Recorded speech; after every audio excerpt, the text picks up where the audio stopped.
long rebound. Steph, no timeout with 6. At 5, Curry for the lead.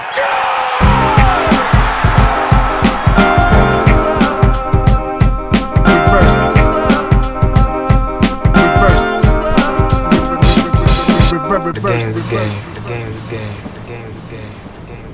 Always. Bonjour à tous, comme promis, on se retrouve pour un podcast sur la chaîne Basket Session. On n'est que deux, Yacha et à mes côtés, Théo n'est pas là, mais il nous fait passer un message si jamais vous avez des questions pour le Hoop Culture, pour l'équipe du Hoop Culture, pour Pierre Armand et Théo, n'hésitez pas sur l'adresse cqfr.rivers@gmail.com. Podcast un peu spécial. Aujourd'hui, le thème qu'on a choisi, Chai, on a voulu parler des trades.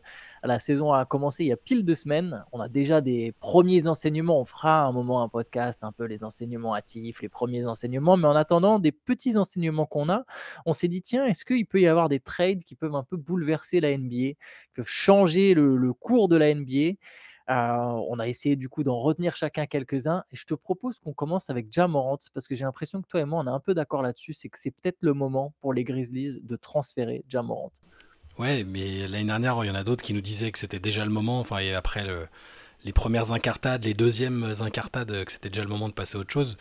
J'étais pas spécialement d'accord. Là, maintenant, je pense que c'est bien pour les deux parties. Hein. C'est pas à charge forcément contre Ja Morant, mais même pour lui, pour peut-être redevenir le joueur hyper exaltant qu'il était.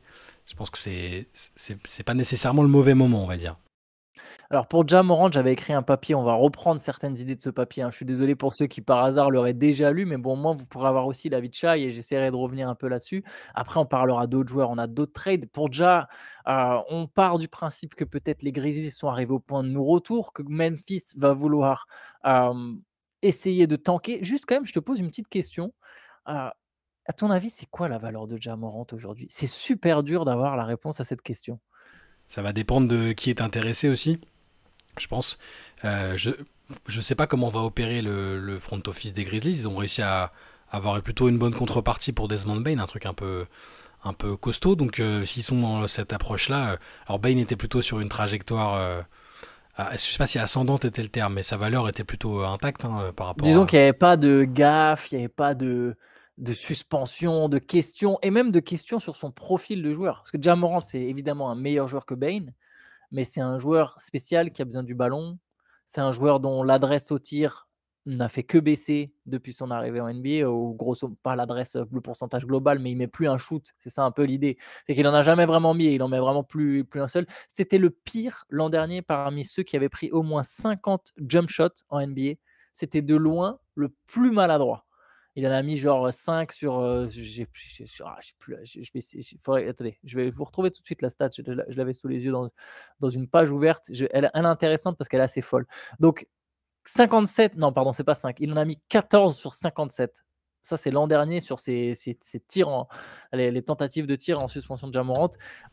Il met plus de 3 points, il est un peu moins aérien que par le passé, il a déjà 26 ans, il est plus si jeune. Donc d'un côté, tu as un All-Star, un espèce de potentiel, tu peux te dire il n'est pas encore dans son prime, c'est une machine à highlights, il a déjà été loin. Et dans le même temps, tu as un joueur souvent blessé, qui n'a pas l'air d'avoir mûri, qui a déjà 26 ans, qui en a plus 22, et qui ne progresse pas particulièrement. C'est très dur en fait de savoir quel type de package t'échanges ce joueur-là. Et il faut prendre en compte aussi la durée de son contrat. Faut voir ça. Enfin, ça joue sur. Il est pas en fin de contrat immédiate. Son contrat prend fin en 2028. Il n'y a pas de player option ou quoi que ce soit. Donc, il doit toucher encore. Donc, cette saison, il prend quasiment 40 millions. Et après, 42 et 44. Donc, c'est un pari qui est pas inintéressant. Et je pense que la valeur, enfin, ça peut influer sur la valeur, tu vois. Il n'y a que 2 ans, tu ne te manges pas 50 contrats directs comme avec d'autres. Donc 2 ans, je pense qu'il y a des équipes qui peuvent faire un pari. Après, je suis d'accord avec toi, est-ce que tu dis ce qu'on dit globalement depuis pas mal de temps, c'est que sa valeur, elle n'est pas aussi haute que quand tout le monde se levait pour regarder, enfin j'exagère un peu, que beaucoup de gens se levaient pour regarder les Grizzlies parce qu'ils savaient qu'il allait claquer des dunks énormes, des contres spectaculaires et surtout faire gagner Memphis. Je pense que là c'est plutôt un avantage le coup de 2028, le fait que ça finisse en 2028, qui est encore, donc, en comptant celle-là 2 saisons après, sa valeur elle reste. Je pense qu'il y a encore des gens qui croient en lui, il y a encore des front office qui croient en lui, et je pense qu'on va le voir s'il y a bien des tractations jusqu'à la deadline, tu vois. Je pense justement que les équipes qui peuvent être un peu intéressées par Ja Morant, c'est finalement des franchises dans des situations désespérées ou prêtes à prendre des paris. Je crois que c'est ça le mot que tu as employé. Non, tu as parlé de risque. Je me souviens plus exactement le mot que tu as utilisé, mais ça me semble être le bon. Et c'est pour ça que moi, une destination qui m'est venue tout de suite en tête, c'était la première abordée dans le papier. J'ai vu d'ailleurs aussi que Zach Lowe en a parlé depuis dans un podcast, c'est les New Orleans Pelicans. Parce qu'aujourd'hui, New Orleans, c'est une équipe qui a 0-6. C'est une équipe qui a plus gagné un match, Shai, on m'a envoyé la stat tout à l'heure, depuis le 31 mars. J'ai vu ça, ouais. Ils ont tout perdu en pré-saison, tout perdu en Summer League, tout perdu les 7 derniers matchs de la saison dernière.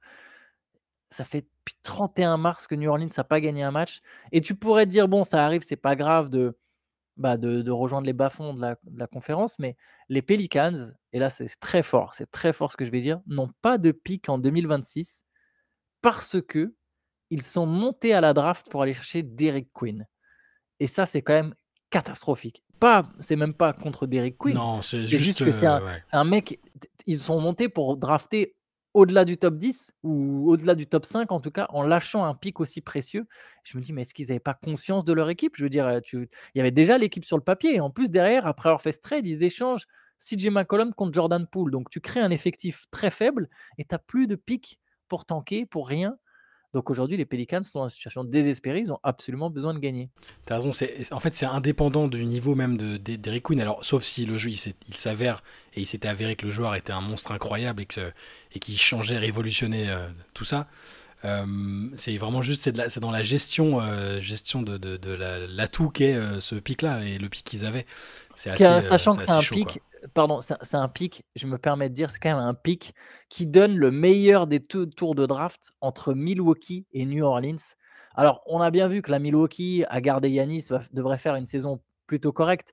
Mais à ce moment-là, au moment de la draft, il y a beaucoup de rumeurs sur le fait, tiens, est-ce que Milwaukee va pas transférer Giannis Antetokounmpo cet été? Ce pic que tu avais entre les mains, c'est-à-dire j'ai le choix le plus favorable entre le mien et celui des Bucks, est extrêmement précieux et tu peux pas t'en séparer pour aller piocher Derrick Queen.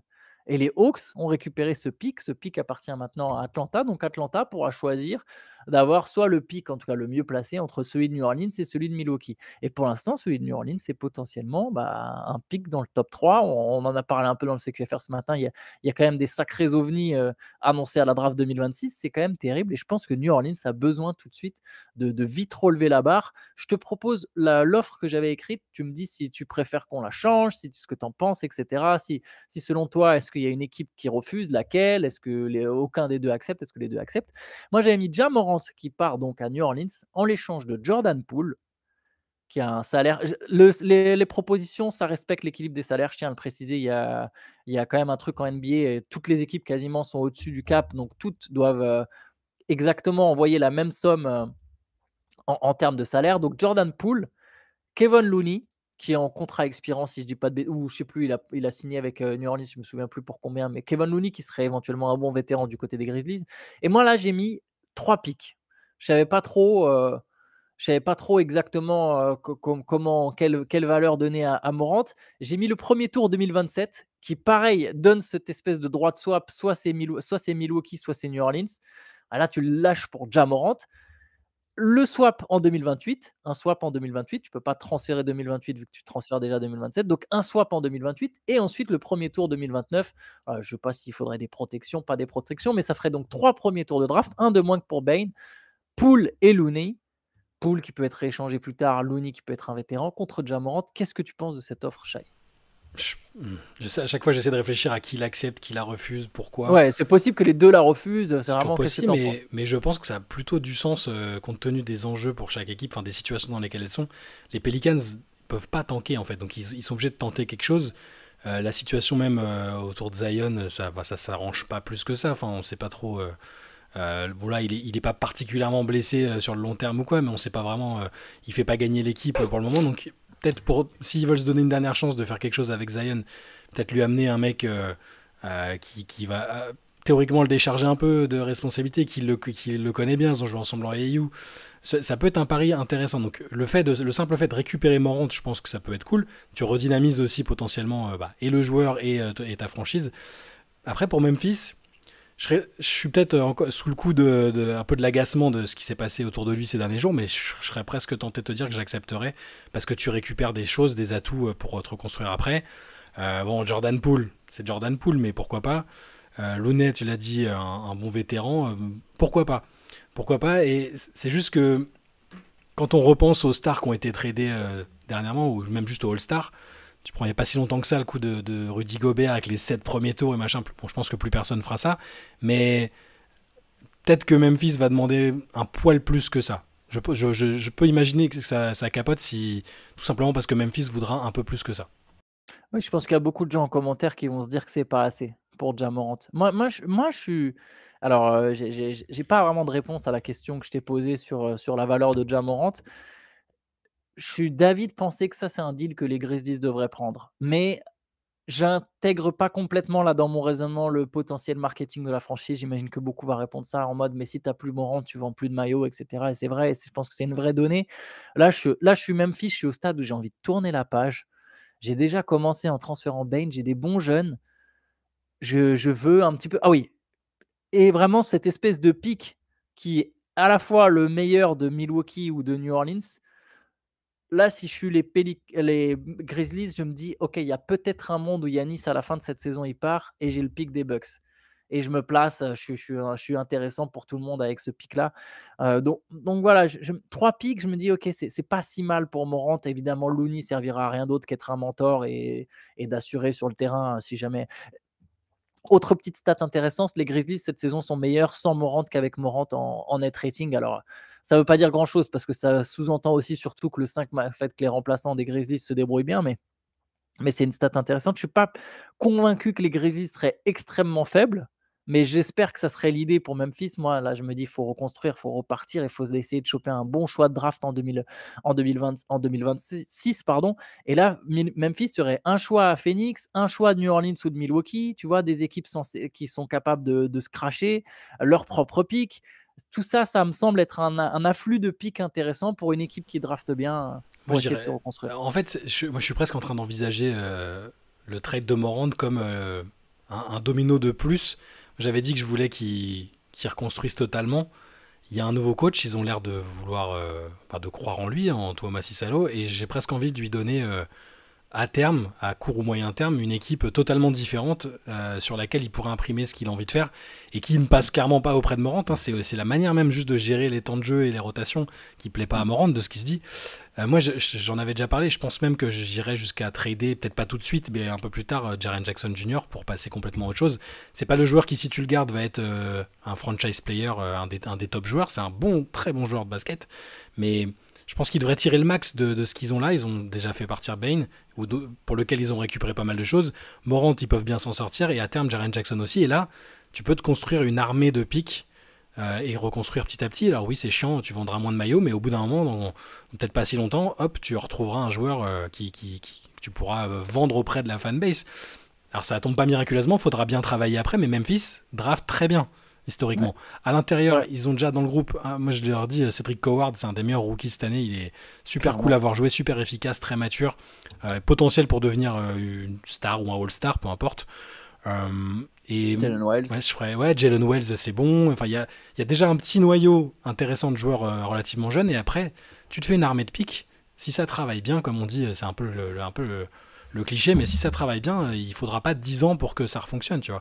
Les équipes qui sont bonnes aujourd'hui, elles sont passées par des traversées du désert, mais elles n'étaient pas toutes si longues que ça. OKC, c'est le modèle, ils sont passés par une ou deux saisons vraiment assez hideuses en termes de qualité d'effectifs et de résultats.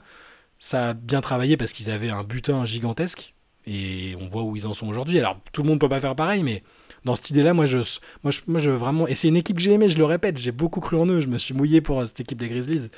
À partir du moment où Jenkins est parti, à partir du moment où ils ont décidé que Bane ça passerait pas, à partir du moment où on se dit Ja Morant ça peut pas être le leader de cette équipe là, et même lui il a pas spécialement envie d'y aller, moi je balayerais tout. Donc je verrais le trade de Morant dont on a parlé, et pourquoi pas aux Pelicans comme une pièce d'un énorme ménage. Voilà.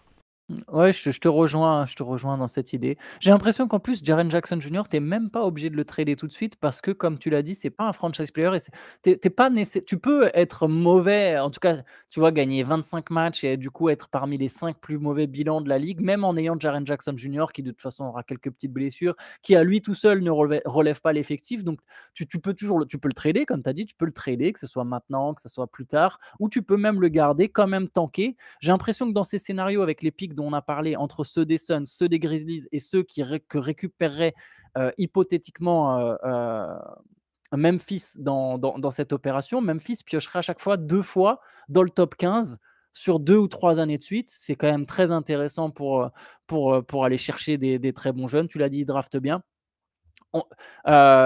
Moi, voilà, comme toi, j'irai un peu dans cette direction pour les Grizzlies. Et pareil pour ce qui est d'un effectif sans star, on voit bien que c'est un peu à la mode, hein. Les équipes de l'Est font beaucoup ça à Chicago, à Indiana. Indiana inspiré. Alors, il y avait Haliburton, évidemment, mais jouer très vite, voir du spacing sur tout le terrain, jouer moins de pick and roll, avoir jouer plus intense en ayant une rotation plus profonde et que du coup, tu fais jouer des mecs 3-4 minutes par tranche de 3-4 minutes parce qu'il faut que ce soit très intense et que ça court dans tous les sens, chose qui va forcément moins plaire à une star comme Morant qui veut avoir des longs passages. Tout ça, si au moins tu n'as pas de star, tu as Ty Jerome, tu peux faire une saison à peu près correcte, commencer à construire quelque chose et drafter des bons gars. Et comme tu l'as dit, après, ça dépend de jusqu'où va Cedric Howard, quel pick tu récupères à la draft. Est-ce que tu as un top 2, top 3, tu te retrouves avec, je sais pas, Dibansa ou Cameron Boozer qui a l'air d'être vraiment intéressant au passage. Ça peut être une très belle base. Et pour New Orleans, parce que c'est vrai qu'on n'a même pas parlé de New Orleans dans cette affaire, mais tu réunis Morant et Zion, 2 stars qui déçoivent d'une manière ou d'une autre, même si c'est souvent lié à la santé ou le comportement. C'est 2 gars qui étaient attendus très très haut, la même draft. Zion annoncé comme un talent générationnel. Alors ce mot, il est employé à tort et à travers. Ja Morant, pas de suite, mais très vite considéré comme peut-être le nouveau Westbrook. Tu vois, il y avait des trucs. Est-ce que c'est le nouveau gars qui va porter les Américains en NBA, etc. Tu réunis ces 2 gars-là qui sont malheureux, ils sont potes, ils ont joué ensemble au lycée, ils se connaissent très bien. Tu essaies de créer une dynamique. Et je trouve qu'au niveau du fit, ça marche en fait. Parce que ils ont besoin d'une deuxième star qui a les ballons et il ne faut pas que ça soit Jordan Poole. Donc là, tu as vraiment un mec ultra dynamique. Lui et Zion, pour le coup, tu vas vendre des maillots, tu as des highlights et tu as autour des joueurs longs en fait qui, je trouve, complètent bien ce noyau. Cette espèce de tandem avec Herb Jones, Trey Murphy, Jeremiah Fears et Derek Queen. Tu as plutôt une équipe pas dégueu, je trouve. Tu crées un peu d'adrénaline. C'est une franchise... tous les 2-3 ans on se dit s'il y a un déménagement il faut que ce soit New Orleans parce que ça prend pas, le marché c'est un marché de football. Alors Zion avait relancé un peu l'intérêt, mais ouais, là moi je le tenterais pour créer cette adrénaline là et pour essayer de un dernier, c'est un peu le Hail Mary du foot US. Tu tentes un truc pour que ça sur ce cycle-là, quoi, avec ce coach-là aussi, parce qu'il est toujours en poste finalement, notre ami Willie Green. Tu tentes quelque chose et puis après, sinon si ça fonctionne toujours pas, là vraiment tu soldes tout, que ce soit Zion, et tu passes à autre chose. Donc moi, pour ça que ton trade il me plaît plutôt. Alors je pense que les gens, et peut-être à raison, diront que c'est pas assez et qu'ils tiennent Morant en plus haute estime que nous à l'instant T. Je répète bien à l'instant T, parce que moi il y a un moment c'était un intradable, hein. Pour moi c'était un des meilleurs franchise player dans le sens leader et tout, tu vois, qui emmène tout le monde derrière lui. Il l'a eu un moment, ça, et je pense que c'est plus le cas, donc la valeur elle a baissé. Moi, je pense que ce sera très dur pour Memphis de récupérer plus que 3 choix de draft. Et d'ailleurs, pour conclure sur New Orleans, c'est vrai que ça peut sembler contre-intuitif de se dire ta franchise, elle va déjà mal et tu retrades 3 picks de plus. Ça peut tourner à la catastrophe, hein. Je reconnais que ça peut tourner complètement à la catastrophe, mais c'est une situation désespérée. Il y avait évidemment... Est-ce que tu avais un trade sur Ja Morant? Je sais que tu as prévu quelques trades. Okay. Sur Ja Morant, je repense, parmi ceux que tu as proposés, il y en a un qui était intéressant dans l'idée de refaire passer un cap à une équipe qui a bien démarré, mais tu vois, adjoindre une autre star à Giannis à Milwaukee, je trouve que c'était pas mal. Milwaukee peut être ce genre d'équipe qui tente quelque chose. Après, pareil, est-ce que c'est quelque chose qui peut, tu vois, qui peut fonctionner? Je sais pas. Je crois que t'avais mis Milwaukee qui reçoit... C'est une offre encore plus petite, hein, pour le coup. Mais on peut peut-être tabler sur le sentiment d'urgence ou le fait qu'ils veulent vraiment se débarrasser de lui, hein. On a vu d'autres situations où les GM voulaient faire ça vite et boucler un trade rapidement et au détriment du nombre de picks ou de la contrepartie. Donc, en gros, tu avais mis Ja Morant qui va à Milwaukee et Memphis qui recevait Kuzma, Portis, Rollins et le premier tour de draft 2026. C'est pas, Ouais. je pense que c'est pas assez. Mais juste pour Ouais, la pareil. destination et pour, faut rajouter des trucs. Et ils peuvent rajouter des trucs. Mais comme base de négociation et pour là aussi construire un petit patrimoine, tu peux commencer par là, tu vois. En fait, pour moi, ce trade, il a lieu que si, Memphis a une. Ça dépend, c'est ce que j'écris dans le papier. Tout dépend de la valeur que l'on accorde à Morant, évidemment, mais aussi à Ryan Rollins, qui est un joueur très intéressant de 23 ans, donc 3 ans de moins que Ja Morant, avec un profil, il shoot, lui pour le coup, il peut jouer à côté d'une star. C'est pas comme Ja Morant, tu vas pas construire une attaque héliocentrée. Mais je reviens sur l'espèce de truc à la mode de jouer très vite et de jouer moins de pick and roll. Ryan Rollins, il peut se fondre parfaitement dans un basket comme ça. Il défend, et en tout cas, il a des instincts défensifs. Il est long, il a de l'envergure, il est rapide, il est bon en dribble pour dépasser ses vis-à-vis en dribble. C'est plutôt un bon passeur, c'est un bon shooter à 3 points. Si Memphis se dit ah, Milwaukee, ils n'ont pas l'air de capter, en supposant que les Bucks soient même intéressés par ce deal. Moi, j'aimerais pas forcément voir Ja Morant aux Bucks. Mais en imaginant que les Bucks soient un peu désespérés, ils se disent tiens, ça va pas marcher avec Lillard, mais avec Ja Morant, ça va marcher. Une association Giannis avec un gros meneur, enfin avec un meneur scoreur. Si les Grizzlies ont une vision de Rollins en mode lui, c'est un joueur sous-coté que personne ne voit venir, en fait, on est prêt juste à se débarrasser de Morant. On prend un pic dans l'affaire. Et on récupère ce joueur qui est sans doute plus fort que ce que les gens pensent. Mais je ne crois pas trop à ce trade, pour être honnête.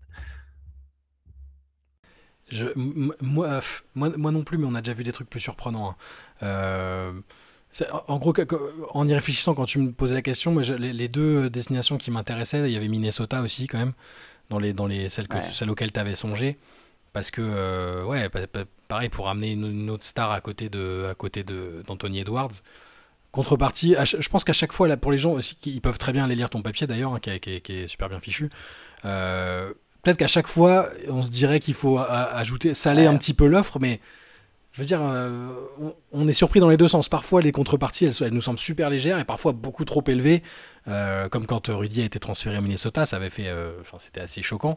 Et parfois, c'est pas assez élevé, comme pour, je pensais à Luka Doncic, mais il n'y a pas que lui. Je vais donner alors, je vais oser une comparaison hasardeuse. Je vais regarder ce que les Raptors ont donné pour Brandon Ingram. Ok. Pour Brandon Ingram, Toronto a donné Bruce Brown, Kelly Olynyk et 2 premiers tours de draft avec 2 seconds tours. Donc pour Ingram, il y a quelques mois, qui est un peu dans ses stars particulières. Mais Ingram, phase descendante de la cote d'Ingram quand même. Exactement. Donc pareil pour Morant, je pense qu'on est en phase descendante. Je dirais que Morant et les joueurs Olynyk, Bruce Brown n'ont aucun intérêt. Littéralement, New Orleans a récupéré les 2 pics. C'est ce qui comptait dans cet échange, c'est les 2 premiers tours, dont un qu'ils ont ensuite, si je dis pas de bêtises, rééchangé pour aller chercher Derrick Queen ou alors avec lequel ils ont pris Jeremiah Fears. Je sais plus exactement comment ça se goupille. Mais donc du coup, 2 premiers tours de draft, ça c'est la valeur pour Ingram. Les joueurs ne servent à rien dans cet échange. 2 premiers tours de draft pour Ingram. Morant est plus fort, mais en même temps, il y a plus de soucis Ingram était aussi en fin de contrat, ça joue aussi peut-être un peu, mais voilà, moi je serais assez surpris que Morant y ait plus que 3 pics du premier tour. Vraiment, je serais assez. Je pense aussi, parce que c'est vrai que ça dépend vraiment de la dynamique. Je reparle du trade de Rudy, mais il sortait de je sais plus déjà combien de titres, il était déjà à 3 titres de DPOY, donc c'est devenu un peu la référence du trade surpayé. Mais on n'était pas dans le CBA actuel. On n'était pas dans le CBA actuel et il n'était pas dans une phase descendante, déclinante de sa carrière, je trouve. Là, ne serait-ce qu'en termes de réputation, tu vois, là pour Ja, c'est ça. Mais encore une fois, peut-être qu'on se trompe et qu'une équipe va allumer une équipe un peu désespérée, va profiter, va pas profiter, que les Grizzlies vont profiter d'une équipe un peu désespérée qui a le butin pour ça. Tu vois, ça peut être aussi une équipe sans être désespéré, mais qui a vraiment qui est en quête d'une star et qui veut qui la cherche et qui a un butin aussi. Je sais pas, je pensais peut-être honnête, ce qu'on pas encore de star, de trucs comme ça. Mais je me concentrais vraiment là sur pour Minnesota et Milwaukee sur des équipes qui peuvent passer un cap avec Morant si on considère qu'il leur apporte vraiment quelque chose, et je pense que c'est le cas quand même. Mais si tu es une équipe en reconstruction comme Brooklyn, tu préfères piocher à la draft que passer ton projet par Ja Morant qui a 26 ans. Tu vois ce que je veux dire? J'ai pas envie de ça. Si je suis Brooklyn, Washington, Charlotte, j'ai pas Utah, j'ai pas du tout envie d'échanger mes picks pour aller faire venir Ja Morant qui a 26 ans, qui a ses problèmes, où on a tu vois, je préfère rêver. Peut-être que, tu vois, je sais pas, peut-être que Darin Peterson, il sera jamais aussi fort que Ja Morant, tu vois? C'est possible, c'est un des premiers choix annoncés de la prochaine draft. Peut-être qu'il sera jamais aussi fort que Morant, mais au moins j'ai le droit de rêver encore, en fait. J'ai encore rien vu de lui, tu vois? J'ai un peu cet espoir. Avec Ja Morant, j'ai l'impression que je connais déjà le joueur. Et 26 ans, il rentre dans son prime, quoi. Ça veut dire que je dois être compétitif tout de suite. Les Nets, même avec Ja Morant, ils sont à des années-lumière d'être compétitifs. Petite trivia quiz très intéressant. Est-ce que tu sais qui est le meilleur passeur des Nets sur ce début de saison? Le meilleur passeur. Me dis pas que c'est Michael Porter Jr., je te croirais pas. Non, c'est terrible, il est deuxième avec 3. Avec 3. Alors non, c'est pas Cam Thomas. Non, c'est pas Cam Thomas. Cam Thomas tourne à moins de 3 passes par match, 2,9. Moins 3, j'ai cru que tu allais sortir un chiffre négatif, genre il est à moins 3 passes. Il fait pas de passes. Il vole des ballons à ses coéquipiers. Non, c'est terrible. Leur meilleur passeur, c'est Nick Claxton. J'allais dire, c'est pas Claxton quand même. Ah ouais, 3,3, je crois. Alors qu'ils ont drafté 18 meneurs arrière à la draft. Exactement. Bon, après, Saraf a fait un match ou deux à 5-6 passes, mais après il a fait 0 sur les autres et il a moins joué. Donc... Saraf est à 2,7 ou 2,8, comme ça. Mais c'est terrible, il n'y a pas un meneur. Ils veulent pas un meneur, ils veulent pas de Ja Morant. C'est pas mal, non? Ils peuvent échanger 3 meneurs contre Ja Morant. Parce que du coup, dans Peterson, c'est un arrière. C'est un arrière. Parce que Dibanza, je l'ai bien vu et c'est un vrai bazar, il est hyper impressionnant aussi. Et Banchero, oh, le lapsus. Boozer. Tu vois, c'est qu'il y a une petite filiation peut-être. Mais lui, c'est pas un arrière non plus. Donc, si c'est le poste qu'il recherche, écoute, pourquoi pas. Boozer, je sens que je vais beaucoup aimer, alors que j'ai vraiment pas aimé son père. Attends, tu connais des gens qui ont dit ouais, je kiffe trop Carlos Boozer, c'était mon joueur préféré. Mais c'était un bon joueur par contre. C'était un bon joueur. Est-ce que tu veux nous proposer un trade? J'en ai d'autres. Je propose qu'on ferme un peu la page Morant. N'hésitez pas à nous donner vos avis en commentaire sur chaque trade, sur chaque joueur. Ce sera un grand plaisir de vous lire, même si on ne répond pas toujours. Généralement, on lit quand même. C'est vrai que des fois, je n'ai pas toujours le temps de répondre, mais on lit et c'est intéressant. Même les critiques, vraiment, n'hésitez pas. Alors, je vais essayer de te retrouver. Je retrouve ma fiche avec le petit trade auquel j'avais pensé. Évidemment, je ne le retrouve pas, mais moi j'en avais un qui concernait les Warriors et qui envoyait... Voilà, je l'ai, c'est bon. Excusez-moi du petit... Moi j'avais Golden State reçoit Walker Kessler. Ouh, ça me plaît, ok. La possibilité d'échanger le premier tour 2029. Un premier tour 2029 via Utah. Pour être dans les clous, ils signent ce qu'ils essayent de faire depuis quelque temps, Seth Curry avec le minimum vétéran, ok. Et Utah reçoit Moses Moody, Quinton Post, Guy Santos, un premier tour 2026 non protégé. Et après, tu rajoutes l'échange, le swap avec le Jazz de 2029. Et tu peux même mettre un deuxième tour 2030 non protégé aussi. Et ça fait un petit... voilà. En fait, j'avais vu, en cherchant les joueurs comme ça, j'ai regardé un peu ce que disaient les gens sur les joueurs en question. Et du coup, après, j'ai essayé de faire fonctionner un peu. Et je me dis, ça peut convenir aux deux. Le Jazz, tu reçois pas mal de pics. Tu reçois des joueurs encore assez jeunes. Moody, Post, bon, Santos, c'est plus un détail qu'autre chose. C'est pour faire matcher. Mais Moody, dans une autre équipe, ça peut carrément exploser, je pense. Post est intéressant. Et puis, si t'es les Warriors... Kessler, on en parle quasiment jamais, mais je trouve que c'est un mec qui peut leur apporter cette vraiment grosse protection de cercle. Il n'est pas intouchable au Jazz à chaque fois. J'ai du mal à comprendre pourquoi. Et je me dis que ça peut être un coup intéressant à tenter. Alors, est-ce que le Jazz s'y retrouve suffisamment? C'est ça la question. Est-ce que si tu leur donnes Moody, Post, un premier tour non protégé, un swap, le swap c'est 2029, c'est quand même dans 4 ans. Est-ce que Steph Curry sera encore là? Est-ce que Jimmy Butler, les mecs, ils seront plus là normalement, tu vois. Donc les Warriors, on sera sur l'ère post-Curry. Je me suis projeté un peu là-dessus parce que j'avais parlé avec des gens de l'ère post-Curry et que ça ferait bizarre de revoir les Warriors être médiocres. Alors on les a connus médiocres longtemps, nous, hein, mais bref, voilà, je me répands, mais voilà, ce serait autour de Kessler pour les Warriors si on considère qu'il leur manque une petite pièce, même si leur équipe tourne plutôt pas mal depuis le début de la saison. Je ne sais pas ce que tu en penses. Pour Golden State, je trouve ça incroyable. Je n'y avais jamais pensé, Walker Kessler à Golden State.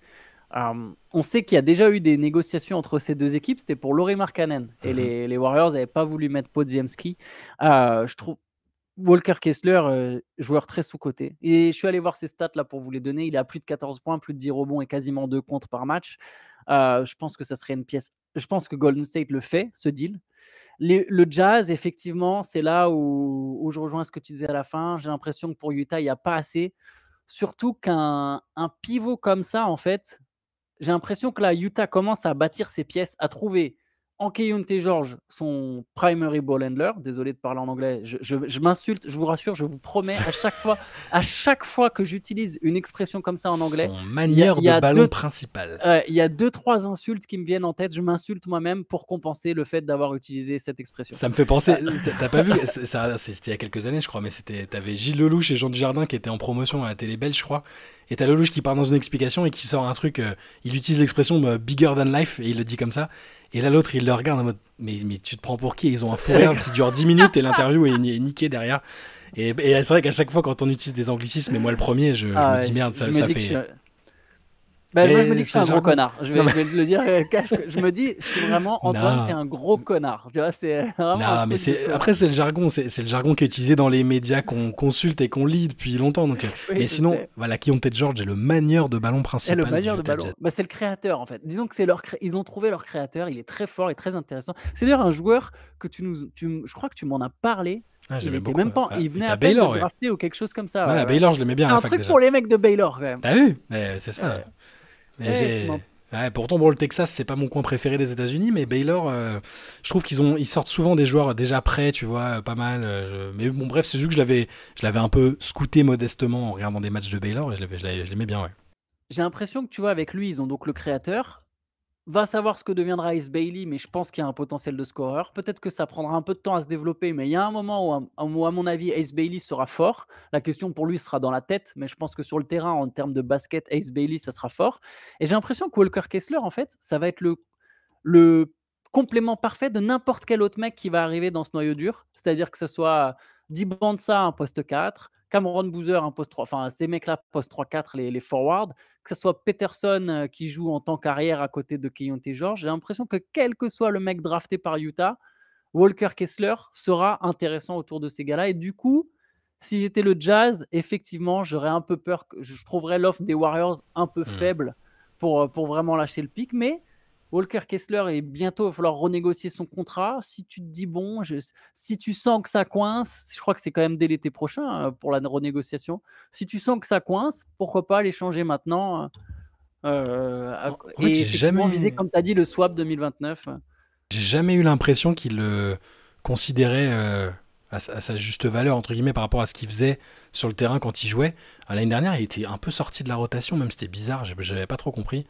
C'est un. Voilà. Bon, après, à chaque fois, quand on imagine un trade, on se positionne un peu presque dans la peau du GM d'une des deux équipes et il faut trouver le meilleur trade, tu vois. Et là, je me suis un peu dit, les Warriors, ils sont pas mal, mais il manque un petit truc. Et je me dis que Kessler serait pas mal. Mais effectivement, le Jazz, Danny Ainge, on lui fait pas à l'envers. C'est plutôt lui qui te soutire des trucs que t'avais pas envisagé d'abord. Donc. Peut-être que s'il y avait juste un pic de plus, ça marcherait. Mais il pourrait se dire, de toute façon, la précurie, enfin, on va manger notre pain noir, autant il faut qu'on maximise la période, et pourquoi pas. Après, Kessler commence même à mettre des 3 points. C'est vraiment un vrai bon joueur au passage, Walker Kessler. Le Jazz commence à avoir un petit noyau dur très intéressant. Mais oui, pardon, pour revenir, tu as raison, sur l'après-Curry, tablé sur 2029, on va choper un bon pic. C'est assez un deal intéressant. Vu qu'on parle du Jazz, je te propose de rester sur Utah, parce que moi, j'ai un deal de Lauri Markkanen. On pense qu'il y aura un trade, on n'est pas sûr, vu que finalement le Jazz commence pas trop mal. Maintenant qu'ils peuvent le trader, parce que toute l'année dernière, ils n'ont pas pu le trader, alors que, parce qu'il à quelques jours près, il a signé sa prolongation. Alors, qui dit non? Est-ce que l'une des équipes dit non? Est-ce que les deux disent non?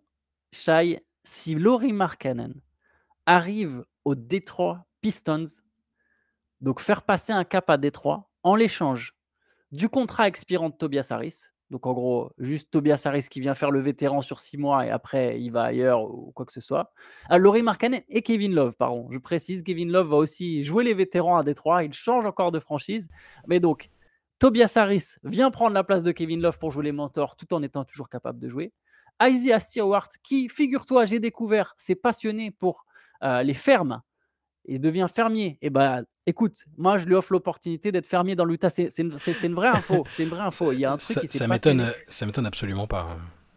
Passionné de farming. Donc, Tobias Harris et Isaiah Stewart, tu vas me dire, pour l'instant, c'est vraiment pas très intéressant. Je rajoute Jaden Ivey, qui, j'ai l'impression, est un peu à l'écart du projet de Détroit, parce que les blessures, parce qu'il y a des joueurs une équipe qui fonctionne bien sans lui. Donc, Jaden Ivey, qui serait une espèce de jeune star potentiel que le Jazz se dirait, tiens, celui-là, ils ne l'ont pas bien exploité chez nous, ça va mieux marcher.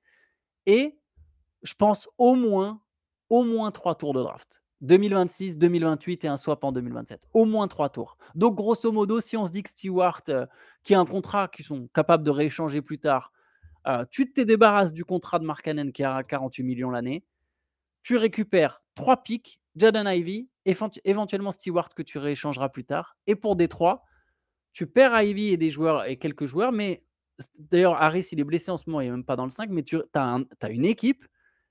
Et, pardon, je fais long. Un de mes enseignements de ces 2 premières semaines, c'est que l'Est est encore plus ouvert que ce qu'on pensait. Même en son top, Cleveland et New York sont pas fous, en fait, pour l'instant. Ça ne veut pas dire qu'ils ne le seront pas en playoff, notamment Cleveland qui ne jouait pas au complet, mais c'est super ouvert. Et si tu es Détroit et que tu démarres les playoffs avec Kate Cunningham, Ozar Thompson, Duncan Robinson, Lauri Markkanen, Jalen Duren, j'ai l'impression que tu as le mix de taille, physicalité, shoot, QI basket, passing. Sur le banc, tu as des jeunes, ton banc est un peu plus faible. Ron Holland, Paul Reed, Caris Levert. J'aime bien Ron Holland. Ouais, j'aime bien son début de saison et il arrive, tu sais qu'il va te gratter 2-3 ballons, 2-3 interceptions. Il est dur, il peut progresser encore offensivement, largement, mais j'aime bien Holland. Mais c'était une parenthèse. J'ai l'impression que tu as cette deuxième star qui peut fit avec Kate Cunningham. Tu vas jouer des pick and roll. Kate Cunningham, Jalen Duren, tu auras Lauri Markkanen qui va curl, Dario qui va shooter à 3 points, qui va pouvoir assumer le scoring pendant que Cunningham se repose. Bref, j'ai l'impression que Détroit a une équipe qui monte en régime avec ce trade. Et le fait que la saison démarre bien est l'une des raisons pour laquelle pour Détroit, j'oserais faire ce trade, paradoxalement. Moi, du point de vue des Pistons, je le fais tous les jours et je signe en haut à gauche, en bas à droite. Partout, tellement je pense que ce serait excellent de récupérer Markkanen. Et maintenant, si on se positionne du point de vue du Jazz, non mais pourquoi pas. De toute façon, c'est très difficile de trouver de faire des trades où tu te dis tout le monde est content, pas de souci, on te top là et c'est parti. Et puis notre perception et puis celle des GM qui est pas la même non plus. Hein. Bien sûr. Alors pour le Jazz, parce que pour les Pistons, ça c'est évidemment, tu y vas tous les jours. Tu rajoutes Markkanen en ne perdant que ça entre guillemets. Je le fais tout de suite. Le Jazz. On peut rajouter un pic si c'était pas assez. Peut-être qu'on peut rajouter un pic. Ça peut être 4 pics. C'est vrai que 3 pics c'était peut-être peu. Daniel, il aime les pics. Donc 4 pics. Ça peut être 4 pics. Si tu rajoutes un pic, banco. Et j'aime l'idée de relancer Jaden Ivey. Qui est d'ailleurs pas. Enfin, c'est même pas qu'il est à relancer, c'est qu'il est à lancer parce qu'il a été freiné. Il avait bien démarré la saison dernière. Et puis quand une équipe tourne bien sans toi, c'est toujours un peu particulier. À voir ce que les Pistons ont comme plan pour lui aussi. Hein, mais ça peut peut-être marcher pour le Jazz aussi. Je me rends pas compte de la valeur qu'ils ont de la valeur pour eux qu'a Markkanen.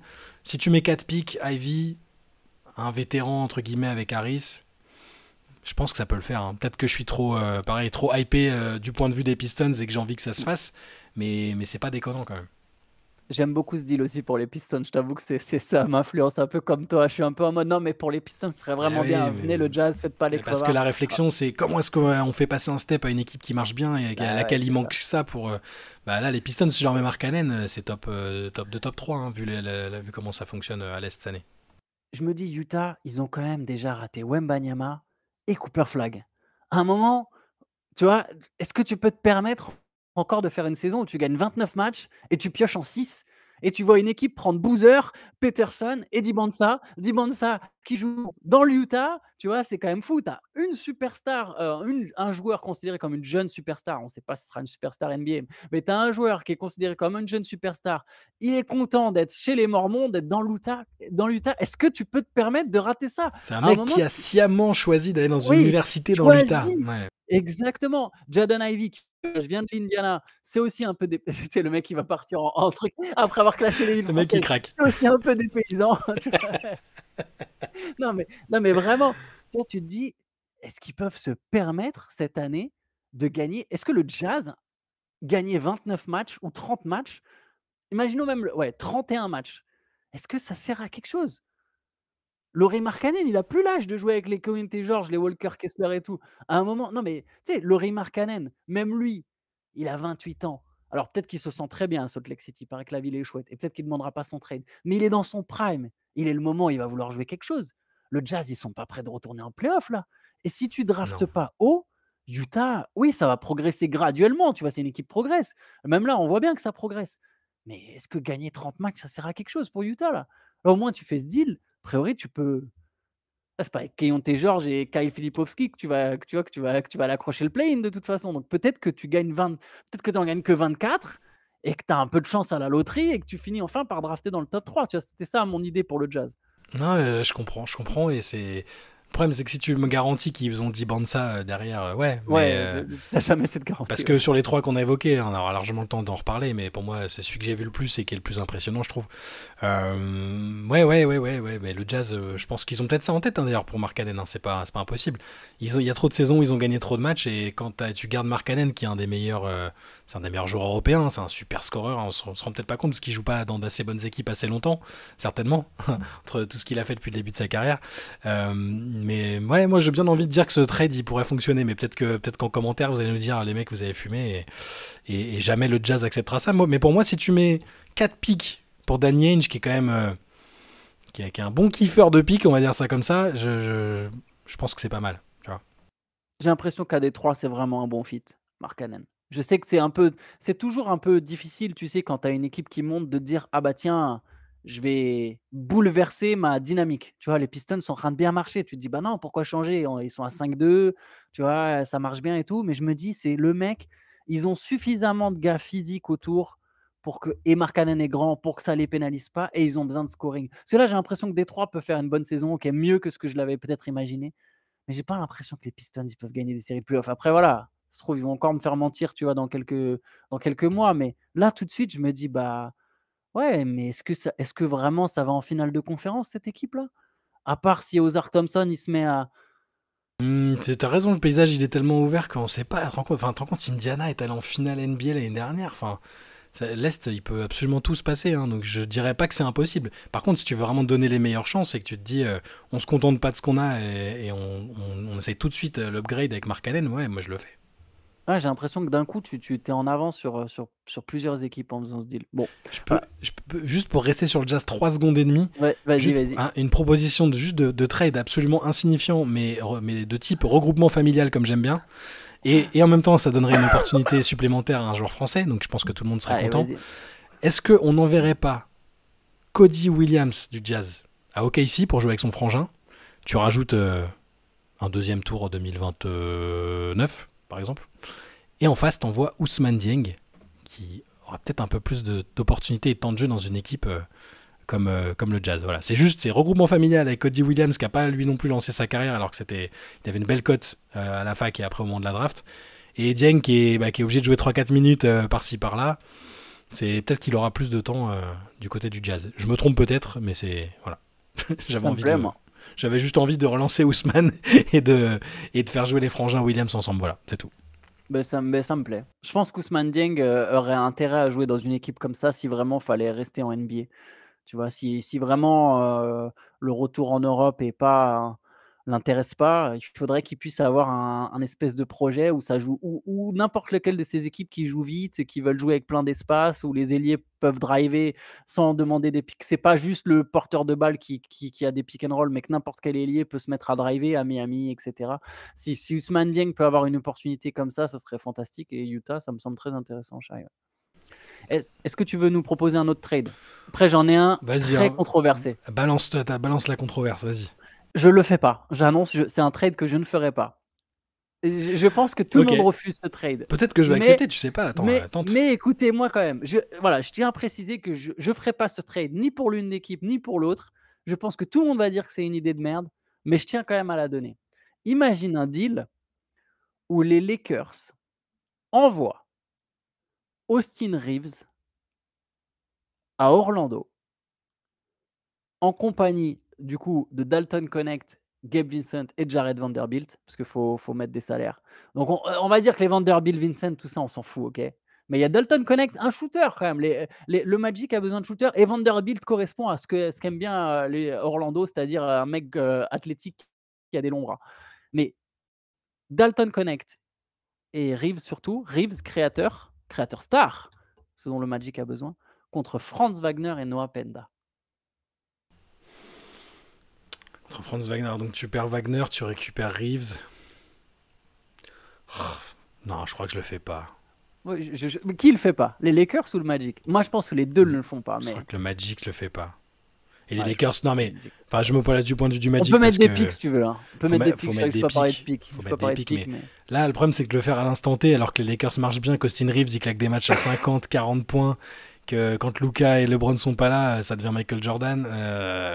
C'est le timing. Tu me l'aurais dit même 2-3 matchs plus tôt, quand c'était un peu, tu vois, je dis pas. Et peut-être qu'au moment de la trade deadline, ça marche. Enfin, les Lakers seront dans une période compliquée et qu'ils le feront, mais je pense pas. Je pense que les deux refusent. Par contre, bien tenté, l'idée est audacieuse. Et en soi, l'idée d'avoir Austin Reeves Orlando me plaît beaucoup. Mais bon, j'ai encore envie de voir Wagner et Banchero. Je sais que les gens sont un peu pessimistes à leur sujet, que la saison a démarré très très mollement pour être gentil. Je pense que je le fais pas du point de vue d'Orlando, et je pense que les Lakers peuvent pas le faire parce que Reeves est en train de devenir un peu une coqueluche du côté des Lakers. C'est que je pense que là tu fous le feu à la crypto machin arena.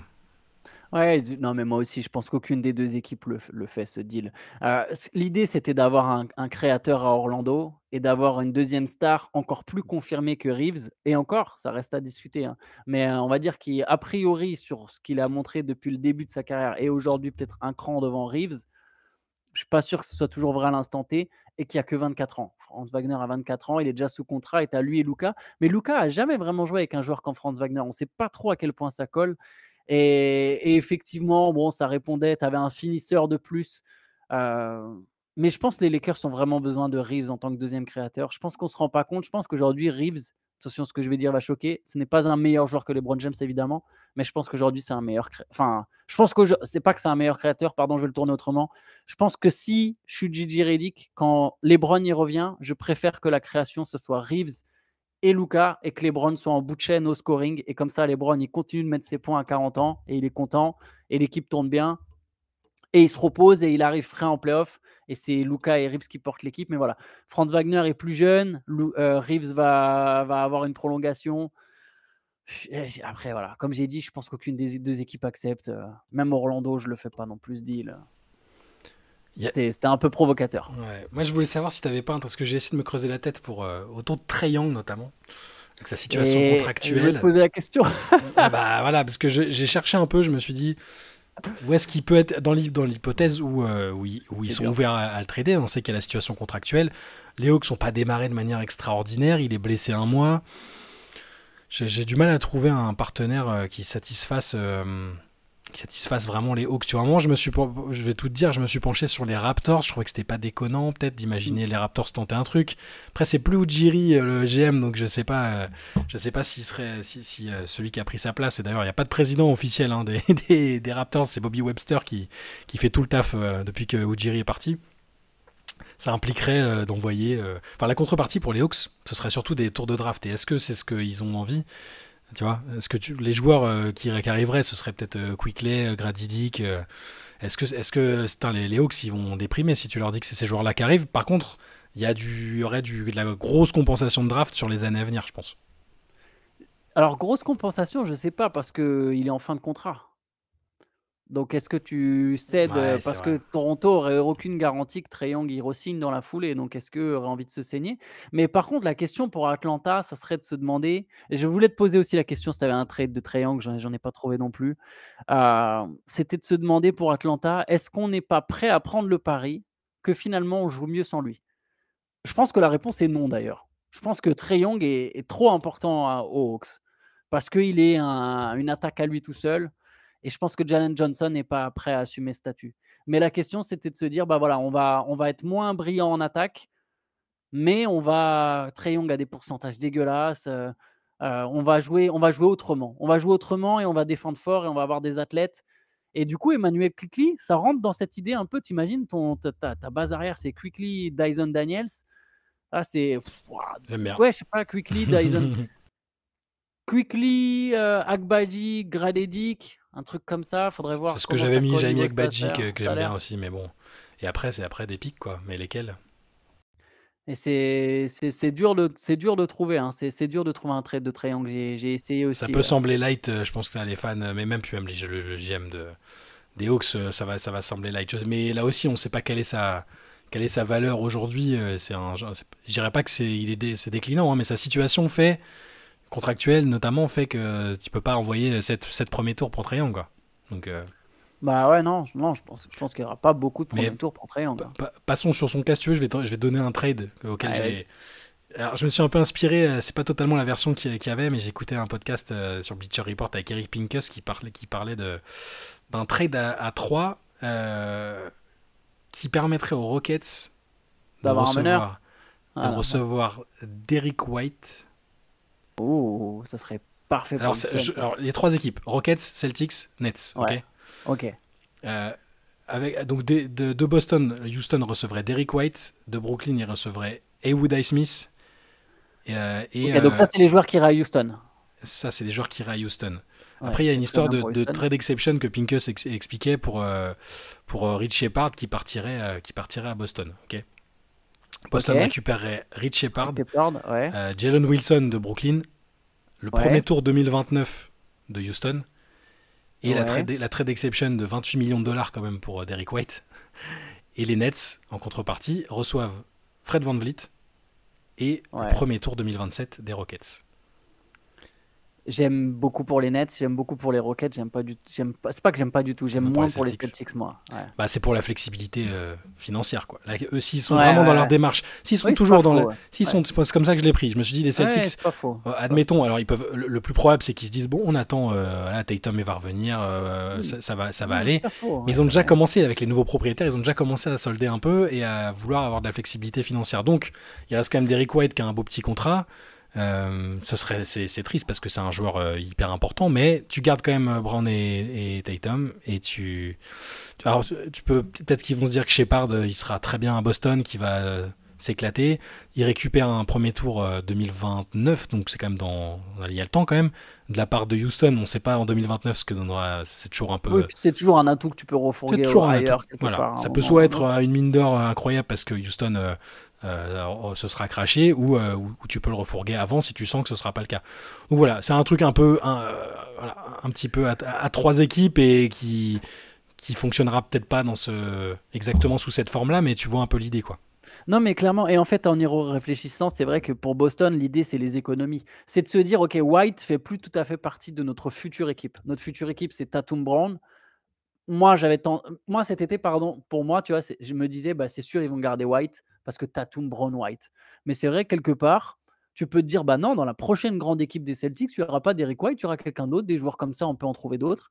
Et dans ce cas-là, on fait juste des économies. Les Celtics payent c'est encore l'une des 5 plus grosses masses salariales de la Ligue, 6e masse salariale de la Ligue pour une équipe qui, pour l'instant, a un bilan négatif et qui peut jouer peut-être le play-in, mais qui n'a pas l'air non plus extraordinaire sur ce début de saison. Et Derrick White est catastrophique en termes d'adresse. Donc c'est vrai que là, en reprenant tout ça avec le recul, Rich Shepard, en fait, ce qui m'a fait tilter, c'est de me dire, bon, Peyton Pritchard et Rich Shepard dans la même équipe, bon, à un moment, ça va, quoi. Mais c'est pas bête. Et pour les Rockets, je trouve ça nickel, quoi, en fait. Si tu l'ajoutes maintenant à cette équipe-là, tu rajoutes de l'expérience, de la défense. Bon, c'est lui à la place de Josh Okogie. No offense, je suis désolé. Le pauvre. Tous les jours, Okogie. Non, mais en plus, il fait au final. Il est bien dans le 5, ouais. Mais t'imagines, Derrick White, on est sur une autre catégorie. Sur un mec qui va faire la même chose, mais en mieux surtout, quoi.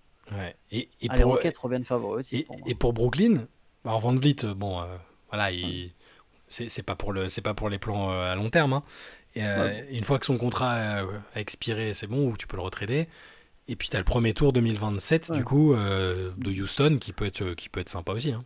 Ouais, Brooklyn, c'est juste ils prennent un asset pour rien, quoi. Ils lâchent Wilson. Exactement. Ils s'en foutent, ouais, c'est pas mal. Il est bien ce trade. Voilà. C'est pas mal. Vraiment à surveiller celui-là. Et je trouve vraiment qu'il ramène Houston dans ce pool de. Parce qu'en plus, c'était avec Derrick White, il y avait un autre joueur qui était intéressant. Pardon, tu m'as dit c'était. Il y avait Haywood Highsmith qui est à Brooklyn. Oui, mais qui a déjà joué dans des équipes qui était à Miami, ouais, qui a déjà joué, qui est call 3&D, qui a déjà joué dans des équipes qui vont loin en playoff. Je pense que c'est un deal qui vraiment met bien qui Houston te repasse. Ça serait très intéressant de voir les Rockets avec Derrick White. Mais là, dans les deals à 3, il faut vraiment que les 3 ils trouvent leur compte. C'est toujours la difficulté. Mais bon, tu peux pas le faire autrement qu'à 3 celui-là. Donc.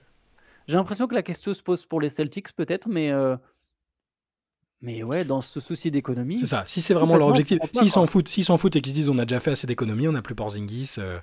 On va se démerder comme ça, c'est bien, et puis ça se lissera avec le temps. Le trade n'a pas de sens pour eux, sauf s'ils considèrent que Shepard c'est une pépite incroyable et qu'il faut absolument garder, sur laquelle il faut mettre la main, mais je suis pas sûr. Donc là vraiment je me suis dit ils ont besoin ils veulent faire des économies de thunes, les nouveaux proprios ils ont lâché quand même des gros sous et ils veulent pas tout de suite se mettre dans le rouge, donc voilà, c'est comme ça. Non, mais plus tu le dis, plus je me dis que ça a du sens même pour Boston. Franchement, tu perds. Il a un contrat à 30 millions sur plusieurs années. Derrick White, c'est peut-être le moment. Non, je trouve ça. Au final, c'est très cool. Très bien ce trade. J'en ai pas vraiment d'autres, mais j'ai des questions. Alors, j'ai essayé, figure-toi, j'ai pensé à toi. J'ai essayé de faire tanker Dallas. C'est vrai que toi, tu nous répètes depuis longtemps que tu n'es pas forcément satisfait que Cooper Flag arrive à Dallas. Alors, au début, je n'étais pas d'accord. Et là, maintenant, je commence à me dire, ouais, tu as peut-être raison. Et tu sais ce qui m'a fait penser que tu as peut-être raison, c'est que j'ai imaginé si Cooper Flag il jouait à Washington aujourd'hui. Oui. Il s'éclaterait en fait. Oui. Il s'éclaterait. Il serait peut-être pas bien meilleur. Je suis pas en train de dire qu'il serait meilleur. Je pense qu'il aurait toujours certaines limites. Mais je pense qu'il s'éclaterait. Et qu'à Dallas, il s'éclate pas. Qu'à Dallas, c'est morose, que c'est pas fou, que c'est même peut-être chiant. Et du coup, je me suis dit, je vais essayer de trouver un deal d'Anthony Davis. Et tu sais quoi, Shai, ça me semble quasiment impossible. Je sais pas où envoyer Anthony Davis. Alors, je pense que de toute façon, Nico Harrison ne le ferait jamais parce que ce serait un désaveu total, tu vois, de sa propre décision, tu vois, de dire, là, maintenant, on transfère Anthony Davis, puis dans 6 mois, Kyrie Irving, il joue pas, on tank, puis cet été, on transfère Kyrie Irving. Je pense qu'il le fera jamais. Ça serait complètement après. Ce serait incroyable d'arriver en conférence de presse et de dire, si, mais là. La défense fait gagner des titres. Et du coup, on a pris, je sais même pas. Du coup, je sais même pas qui tu, avec le salaire qu'il a, qui tu 54 fais venir. Millions. Ouais, qui se dit aujourd'hui, il nous manque Anthony Davis à 54 millions. C'est important les 54 millions quand même. Il nous manque Anthony Davis à 54 millions avec probablement des soucis physiques ici et là. Qui le fait, qui accepte de se séparer d'assets, tu vois. J'ai du mal à voir qui satisfasse Dallas. Donc, ou alors il faut une armée, un demi-million de pics, et ça voudrait dire que Harrison a accepté l'idée que le court terme c'était flingué, quoi. Et je me suis demandé, est-ce que ça peut aider à rééquilibrer les Kings? Anthony Davis jouerait poste 4. Il sera content. Son souhait, tu vois, mais ça voudrait dire Zach LaVine, mais j'ai l'impression que c'était les Kings, t'as pas nécessairement envie de perdre Zach LaVine, tu vois. Tu te dis, bon, il score quand même. Tu sais, c'est pas complètement le problème, Zach LaVine aux Kings. C'est pas... Il y a d'autres problèmes, tu vois. Mais j'arrive pas à trouver. Je me dis que Chicago, sa ville natale, pour essayer je voulais aller un peu dans ton sens. Ouais, j'aime bien ça. Mais aujourd'hui, les Bulls jouent super vite. Il a combien Vucevic est impérial. Il a combien d'années de 3 années de contrat. 3. Ah, purée. Et Chicago a aucun gros contrat. T'es quasiment obligé de lâcher 4 joueurs. Si tu m'avais dit, allez, il a 2 ans, le pari du Homer à Chicago, j'aurais dit ok, c'est pas mal. Mais en fait, j'ai du mal à voir. J'ai du mal à voir qui. Pourquoi les Hawks feraient ça, tu vois, les Hawks qui ont 52 briques et 3 ans quand même. 54 là la première. Attends, ça monte après. Attends, je vais te dire. Parce que Dallas a la 4e masse salariale de la ligue pour une équipe qui est vraiment n'ira pas en play. Enfin, je vous attends, les fans des Mavs. Pas les fans des Mavs. Pardon, c'est pas des fans des Mavs. Les fans d'Anthony Davis. Tous les gens qui nous ont dit qu'on racontait n'importe quoi sur les Mavs d'Anthony Davis. Il a 54 millions, puis 58 et il a une option à 62. Oh, il va la prendre. Il va la sans prendre, aucun souci. Mais non, mais on va dire que c'est pas du tout. Là, à nouveau, alors peut-être que ça va passer pour un manque de respect d'Anthony Davis, qui, quand il arrive à éviter les blessures, et il a plutôt pas trop mal fait les 2-3 dernières saisons, en gros. Bon joueur. C'est un numéro 1 bis 2 fantastique même, tu vois. Mais là, à Dallas, il se retrouve numéro 1. Là. C'est le franchise player à l'instant T. Là, et franchise player d'une équipe qui n'ira pas en playoff. Qui aura du mal. Est-ce qu'on peut l'arrêter? Est-ce qu'on peut l'arrêter aujourd'hui? Ouais, c'est ça. J'allais te dire, est-ce qu'on peut se permettre de faire une conclusion impérative et de dire Dallas ira pas en playoff? On peut pas parce qu'ils peuvent toujours aller au play-in, mais ils seront pas top 6. Sur le papier, leur équipe, je change d'avis tous les 15 jours avec eux. 14e à la conférence Ouest pour l'instant, Dallas. Ouais, mais puis voilà, les joueurs.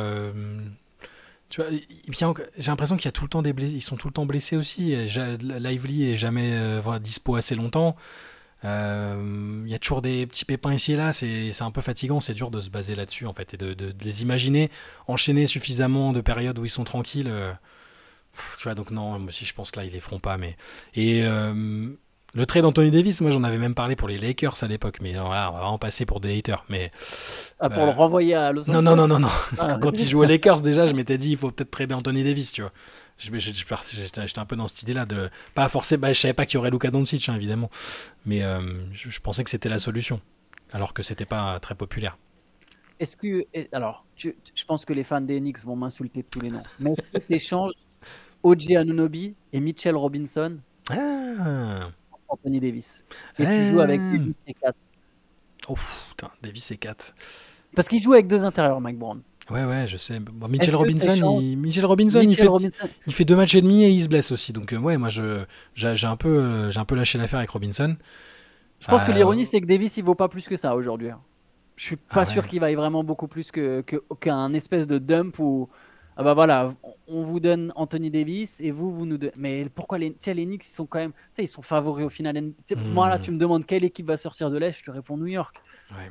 Non, ils le font pas, ils peuvent pas le faire. Pourquoi tu vas changer ton équipe? Non, pourquoi tu vas changer ton équipe? Dallas, ils vont pas le faire. Pareil, il va se faire. Bon, même s'il va peut-être se faire virer dans tous les cas, mais tu te rends compte, il essaie déjà de défendre. Il va essayer de défendre l'idée que c'est pas le pire trade de l'histoire. Et si le mec il a récupéré pour faire partir Doncic, tu récupères OG Anunoby qui est un très bon joueur, et Mitchell Robinson qui est abonné à l'infirmerie, c'est pas possible. Oui, parce que sinon, au bout du compte, si tu t'accumules, c'est vrai que ça fait comme si tu avais transféré Luka Doncic pour un pick, Max Christie, OG Anunoby et Mitchell Robinson.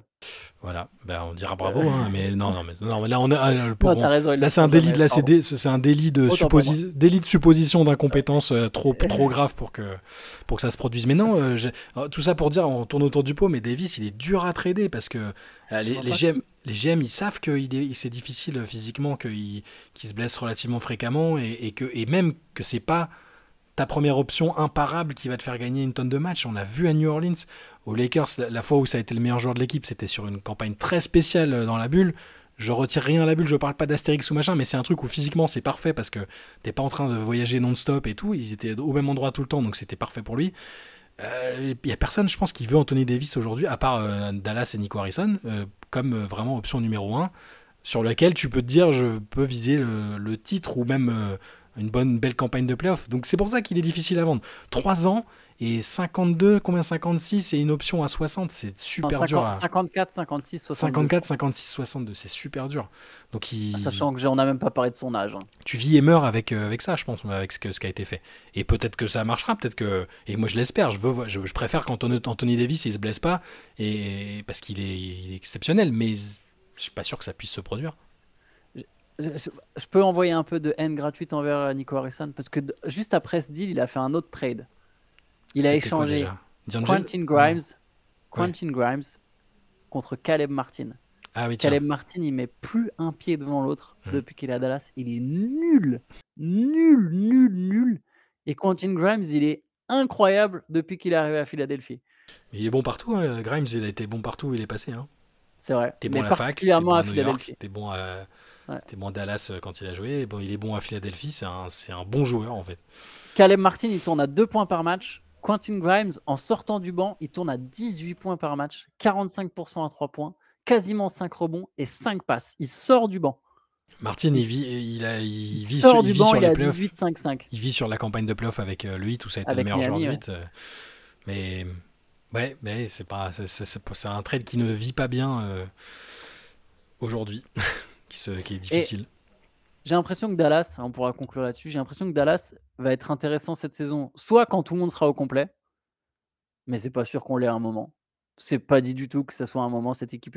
Parce qu'au complet, je pense qu'on l'a tous dit, il y a quand même du talent, tu vois. Kyrie Irving, Klay Thompson, Anthony Davis, Gafford, Lively, Cooper Flag, PJ Washington, etc. Il y a une belle équipe, mais j'ai l'impression que cette équipe, elle sera jamais au complet cette saison. Donc, soit quand elle sera au complet, soit quand à l'inverse, elle se dira bon, bah, on peut pas trade nos stars, mais on va tanker autrement. Davis, il va manquer 20 matchs à un moment.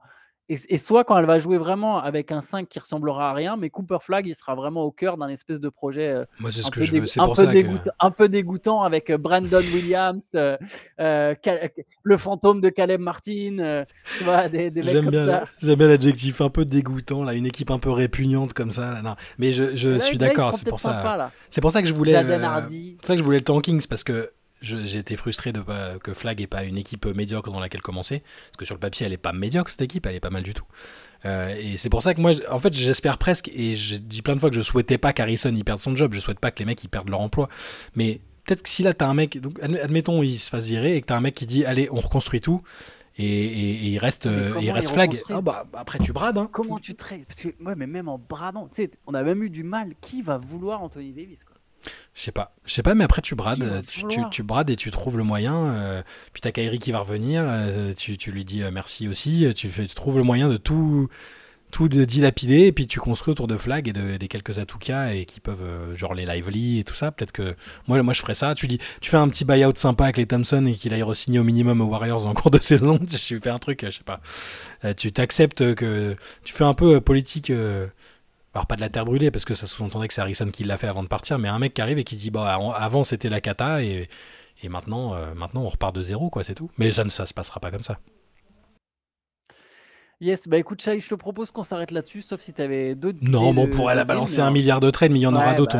On vous en refera peut-être un épisode dans un mois ou deux avant la. De toute façon, avant la deadline, il y aura des rumeurs et des trucs plus concrets. On pourra imaginer nous-mêmes d'autres trades d'ici là. N'hésitez pas à nous le dire en commentaire, hein. Vous dites des conneries. Moi, j'ai plutôt ça comme idée. Faites chauffer les trade machines et dites-nous un peu s'il y a des trades plus convaincants que ceux qu'on vous a proposés, hein, évidemment. Exactement. Et n'hésitez pas à essayer de respecter, forcez-vous à faire ce petit exercice d'essayer de respecter l'équipe de salaire et vous allez vous rendre compte que c'est tout de suite super compliqué des fois certains trades. Mais il y a des outils très bons pour ça en ligne, hein. Il y a des outils en ligne qui sont faits pour ça, hein. Tu peux inclure les pics et machin, c'est vachement bien fichu quand même. Exactement. Et bah écoutez, on se retrouve demain pour un nouveau CQFR. D'ici là, bonne journée à tous. Et n'oubliez pas, parce que Théo va nous gronder, vous pouvez envoyer vos questions pour si vous êtes des auditeurs ou pas d'ailleurs, ou si vous n'avez pas encore regardé Pop Culture. Hein. Ah ben voilà, c'est moi qui suis voilà. On l'a redit. Une heure de trade délirant et j'ai oublié ce qu'on avait dit au début, mais envoyez des questions pour le Pop Culture en plus même de celles que vous nous envoyez déjà par milliers, par millions sur le cqfr.rivers@gmail.com. N'hésitez pas à nous envoyer des questions spécialement pour le Pop Culture. Nickel. Eh ben écoutez, bonne journée à tous. Ciao ciao. Ciao ciao.